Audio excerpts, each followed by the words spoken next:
to start with the atmosphere and maybe the intersection of cinema and the stage. Tonight we are seeing your movie, and after that, exactly a gig. So, first of all, what do you think? What would be the first feelings that you or thoughts that you have after people have seen your movie and then you step on the stage? Well, I think I'd be pretty cautious of giving people room and space to digest the feelings that they might have after the end credits of the movie. But I think music is a good way of landing also after an emotional movie or cinema experience. I I have had a lot of people come to me after seeing the Let the River Flow movie, and they've had very emotional reactions, many of them. So I think that is good. I think it's nice to see how art moves people's hearts and actually like sets something in motion. And I think that maybe with the music right after the end credits have rolled, that I can help them have like create a space for those emotions. When we talk about this combo, what was like the first yes in your mind when you started to think about combining these two things?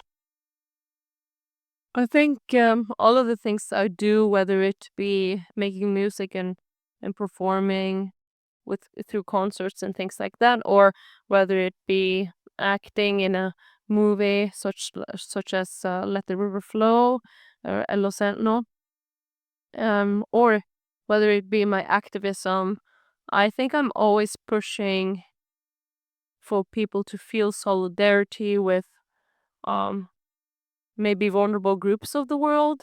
And I think that's kind of what I aim to do in all the different aspects of my work. And in that sense, it always feels like it makes sense, you know? It doesn't feel like I'm jumping between, like, I'm not making huge leaps of like having to like shift your mentality. It's all kind of one mission of trying to make people feel for each other, feel empathy and empathize with especially vulnerable groups and minorities that maybe don't historically have had such a strong voice or haven't maybe been heard in that way. We go to the Let the River Flow. Regarding the character of Esther, how did you kind of, in your own view, bring that character to life? Not to, have Esther just be like a symbol of something and just be like a emotional character. Yeah, it's been some time now since I acted Esther, but um I really had a very long preparation journey for playing that character. It's my first acting role in a film, and it was really important for me to do it justice. And what I struggled with most, I remember, is like actually understanding shame and understanding how people can feel shameful for where they come from.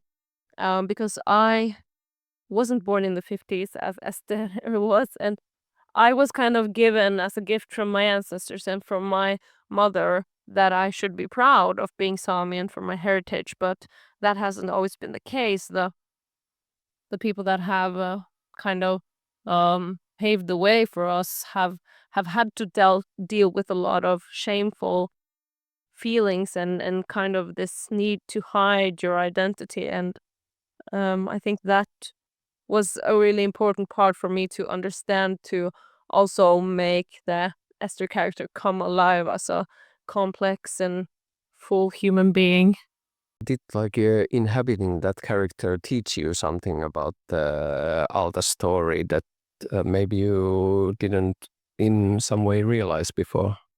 Yeah, well, I learned so much, and I was very lucky also to have in-depth research conversations with people who were involved in the Alta Kutkin demonstrations in the 70s and the 80s, especially the ones that were involved in the hunger strikes.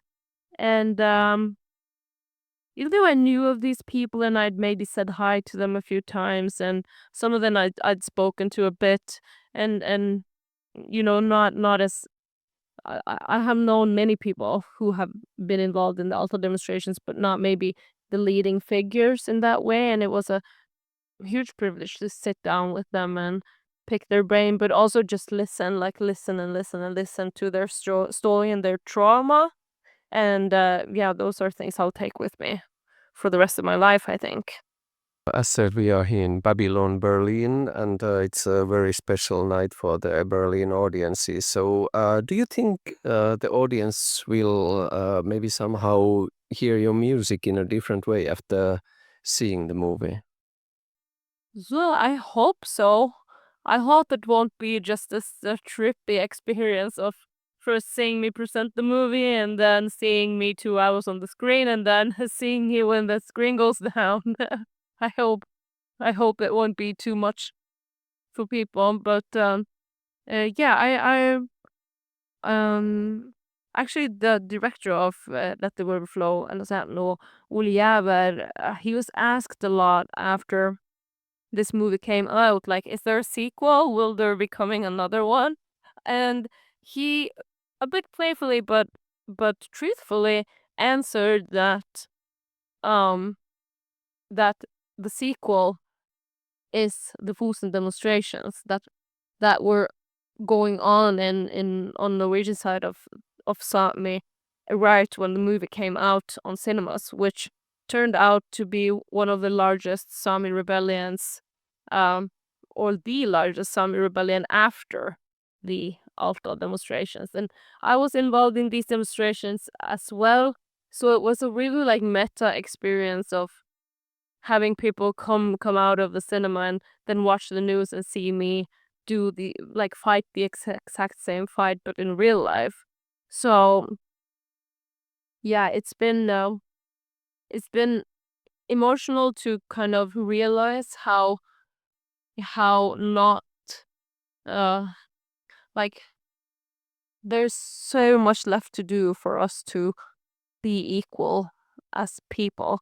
And that has been emotional, but I hope that maybe me performing my music that I'm writing about today, right after they see a movie set in the 80s, that they will kind of make that connection themselves, that okay, the fight is not over, we need to support this. That's what I'm hoping for. Yeah. Yeah, let's go a bit to the activism a bit later, but I thought we could talk about Varra also and Varra era because that's of course very important for Can I you. just say you pronounced the album title so correctly? Probably because like Sami and Finnish are in the same language group, but there are so many people who don't have the R, the varra. Yeah, I have the R that's wrong in the most countries, but But in this here, it's right. It's very right. yeah, thanks you. But I wanted to ask about your solo career. So, like internally for you, what changed after Isaac?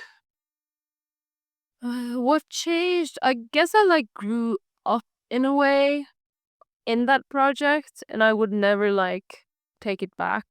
I really enjoyed every part of Isak, and being a part of a band I think was really healthy for me, being that young.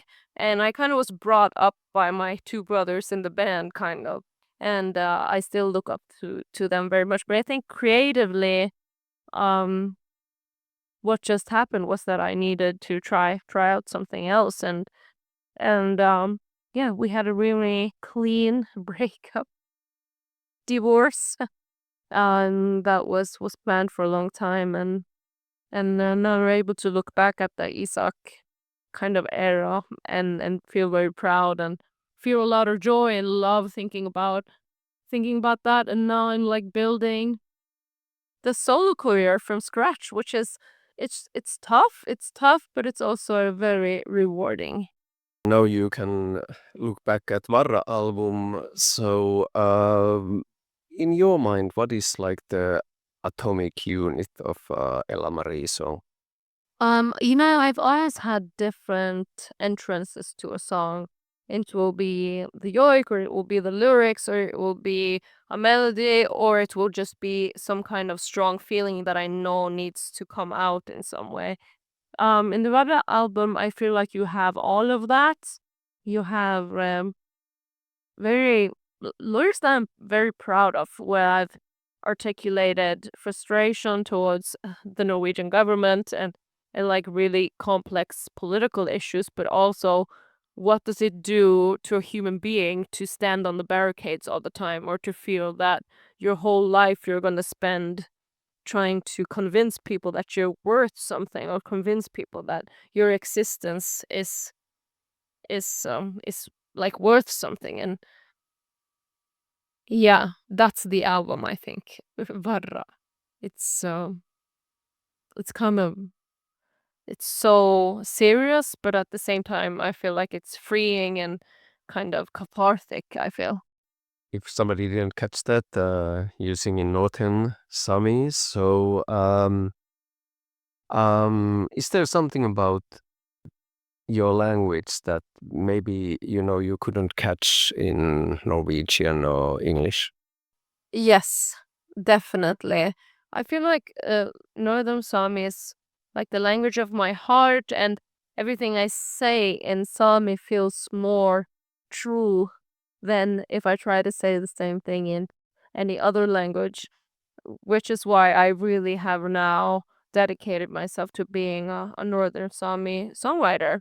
And also, there's another layer to it, being an endangered language. It feels it's so meaningful to kind of document this language in music and kind of make it live forever in that way. But there are definitely lyrics here in this album that I've struggled with translating, because it just it's tough. Um, well, also just like the perspectives.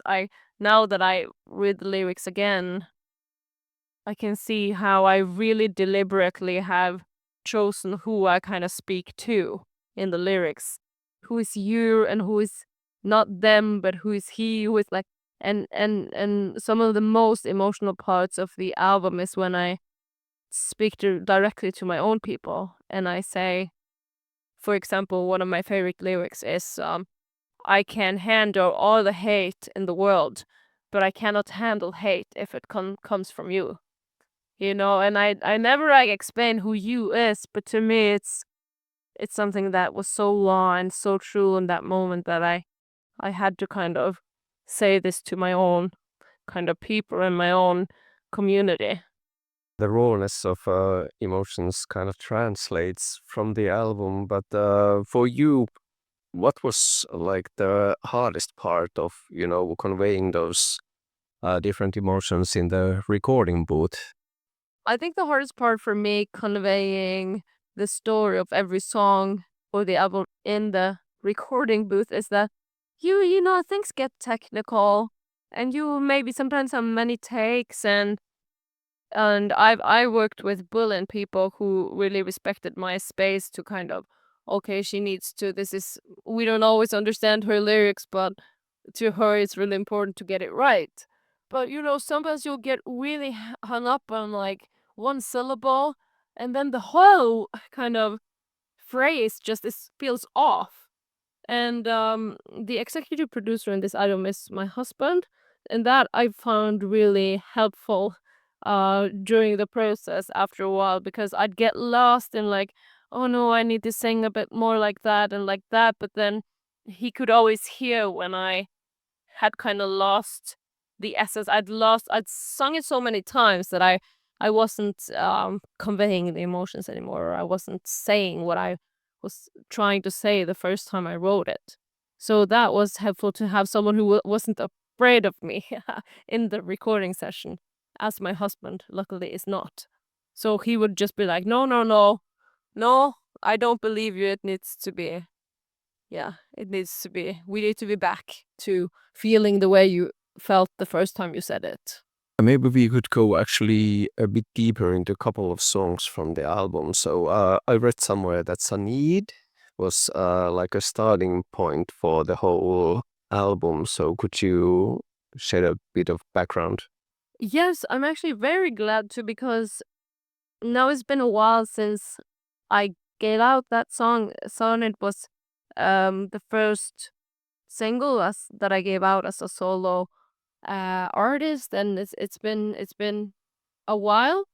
And what I feel like when I look back at how I kind of told everyone about that song is that I left out some parts that were really important to me, but it felt like too much to kind of explain to anyone else.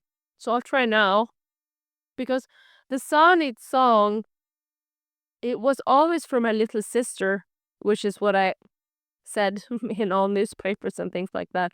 But what I didn't say was that it was also for my aunt and for my uncles who were in boarding schools or were in we say internat in Norway.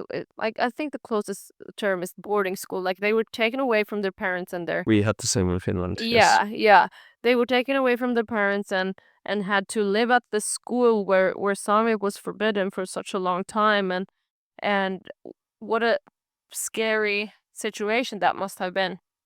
So this song was kind of like a time travel between me wanting to um comfort my little sister as she got arrested in 2023 for fighting for our human rights in the Fusen demonstrations.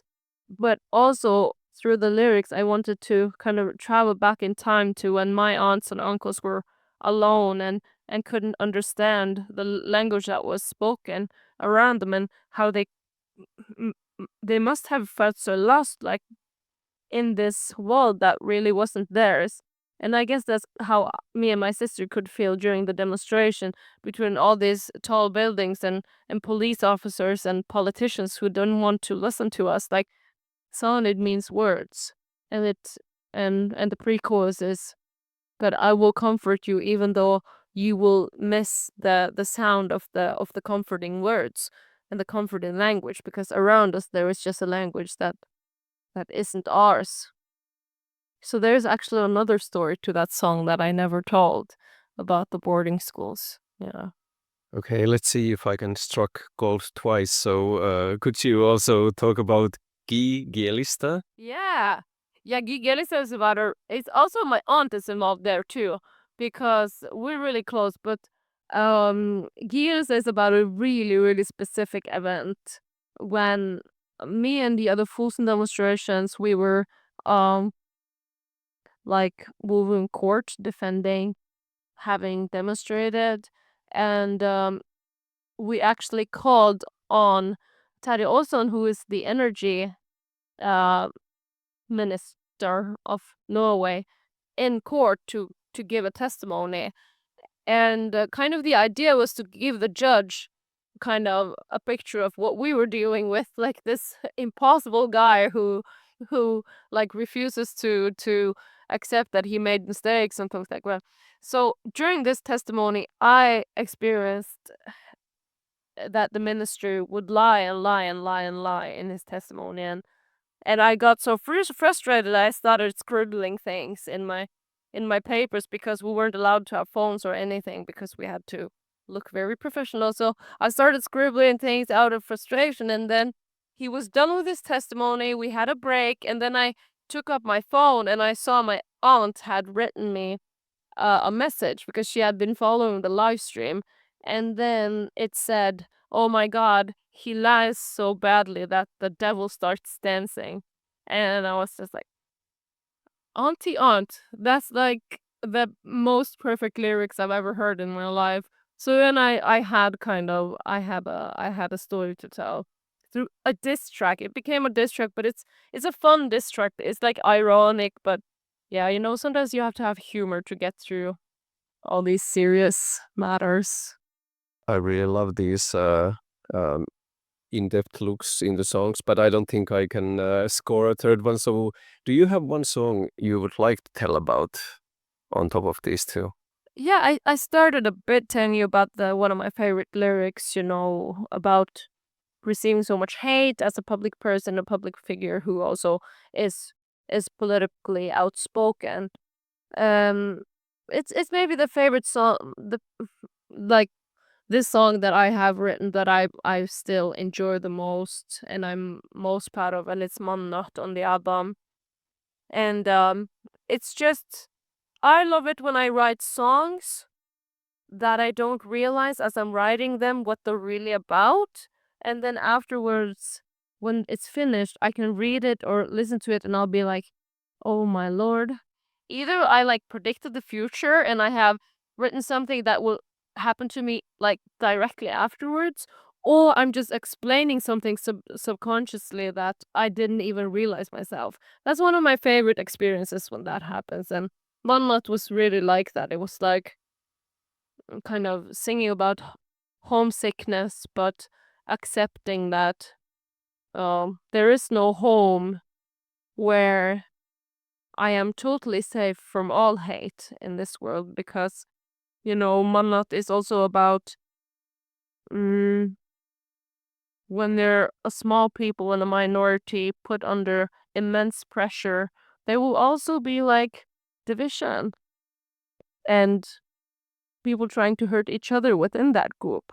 And that's kind of if I think if I realized when I was writing it that that was what I was writing about, I would be really scared to finish the song and kind of give it out. But that realization came later. So then, wow, it was a strong experience to realize that my subconscious was that honest. Well, you've been talking about your activism, your music, and your acting. How do you kind of mix all these? Because you have big mainstream fame in Norway, and The fame comes and goes. but well, as it always does. But and you are award-winning actress and musician. So how do you balance all these kind of different roles and still being true? And Yeah, I don't know if I always balance it, to be honest. Like sometimes it's too much. But I think there is a common factor in all that I do, and it's fighting for Sami rights, and it's using different tools to maybe reach people and reach their hearts and make people listen. And I feel like art is really efficient in that way. Like, you don't need to understand the language, you don't need to understand everything, but still you understand. It's like art is a universal language or something. Music, at least, is if people are willing to take it in. And I feel like it's a really like way of connecting that is so strong and that will make people understand. And yeah, I guess that's always what I come back to when I try to answer that question. Also from myself, like, what am I doing? Am I supposed what like trying to? I do too much sometimes, and then but it is genuine. All of these things are genuinely me hoping to make some kind of change, so that I can grow old and I can hopefully see my children or their children live and be proud of who they are and their heritage, and hopefully be a bit more at peace than I have been. Yeah.